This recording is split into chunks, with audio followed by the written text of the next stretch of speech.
Hi everyone, my name is Nieves Gomez, CEO of Columbia Basin Health Association. I'm here with one of our providers in our Wahluke Clinic, Miguel Blas-Matus. Hi Miguel. Hello.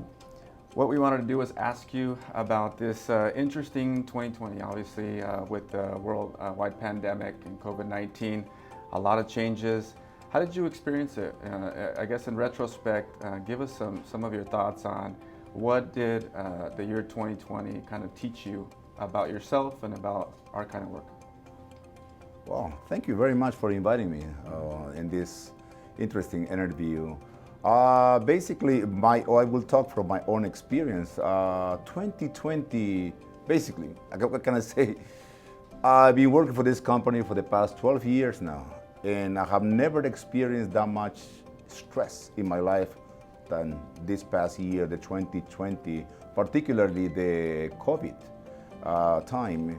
It was a time that we didn't know too much what to do about it, what was going to happen in the near future, what would we be expecting about it. So for me, as a provider, having to work out there, especially in the summertime, it was so stressful. You know, with all the PPE that we had to wear, I was so afraid of getting even infected. To protect myself, and not even that, to take the disease back home and infect my family, or even infect my ill wife who is immunodepressed. So I personally took this infection very serious. And although that we were exposed out there in the tremendous heat, I was dehydrating, sweating, pouring, but we have to just to keep all the protection to prevent any kind of infection. So for me, it was kind of stressful, out of the sight, out of the mind, and great support from the CBHA. I can just tell you that. I mean, because none of us we expect this. CBHA did an amazing job in providing temporary tents out there. The PPE that we were using, we were overusing it maybe to protect ourselves. And at one point we were short of it, but we still have some. I don't have no complaint about that. Since this was so new about it, we even, CBHA specific, found a provider, and Dr. Sher Sa, who did all the research and put everything for all of us to at least to have a grasp on this research, what was the new about, how to approach the disease, and what to do about it. And thanks to her and all the equipment, all of us, I mean, as a team, we did a pretty good job in finding the way how to survive in this pandemic.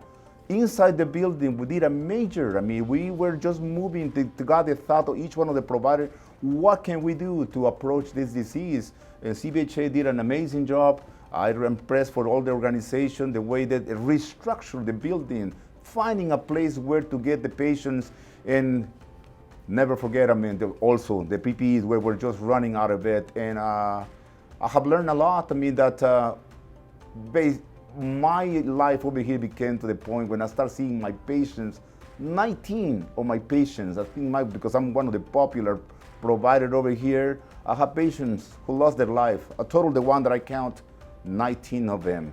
And it was so devastating because I was giving the best of my care to this patient, and seeing them, losing them, it really hurts me to the point that I could not even sometimes just focus on my job. And but I re-engage again and try to focus what is the priority, how to grasp this disease again, and make an example, a good role model in showing our co-workers how to face it, what is it, not to put our guards down. And by the time we got the opportunity to get the vaccine, I was so helpful with Carlos Ruiz, our clinic administrator in this area, who found me where was the vaccine, and I think I was the first one of the providers who got the vaccine, and I had to drive in Moses Lake to get it because I was so afraid that we get it infected. I did not play with this disease. Now we have the vaccine.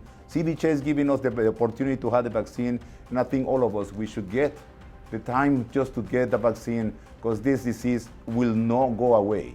It will stay, from a prediction I keep thinking, until the end of the 2022. So if you guys got the chance to get it, do it. Well, it takes great partners to do great work, right? And there was other challenges that you guys had to face, and how do we bring in the patients for primary care? And I want to recognize your work with that because we look at our quality scores and we take pride in that and being a leader in the nation for our quality scores in primary care. And you're one of our top performers as a provider. And so we want to congratulate you for that.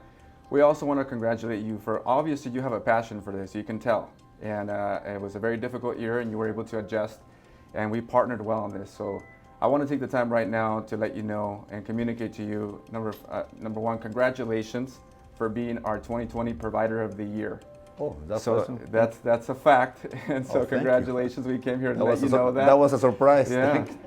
So after 12 years, you've done great work for a lot of years, but 2020 was extremely complex, and we're proud of how you've partnered with us. And you mentioned Carlos Reese, our site director here. He was an advocate for your site as well, always letting us know how flexible you guys were, and you especially with your patients. And we want to thank you for that. And congratulations again, Miguel, for being our Provider of the Year. Why don't you tell us how you feel about that, and we'll close with that. It's a nice surprise. I was not expecting about this, but I think I have done my job, like you said. I mean, I love my job. Being a provider for this company, 12 years, you guys have given me all the support that I need and all the sources. And all total, I have 33 years as a provider. And I have never felt so proud of what I'm doing. And this was this prize. It will make me feel not just to thank myself, but I wouldn't be able to make it without my teams. I have a great team behind me, and that's my nurses, particularly Yvonne, who has been doing an amazing job, supporting me. And on top of that, all our teamwork over here, been working in this facility. It's a great sensation. We have the responsibility to do our job, but we also have the respect for our coworkers who is always giving the best to get where we're at. Thank you so much for giving us this interview, and congratulations once again, Miguel. Thank you. I'm proud of you.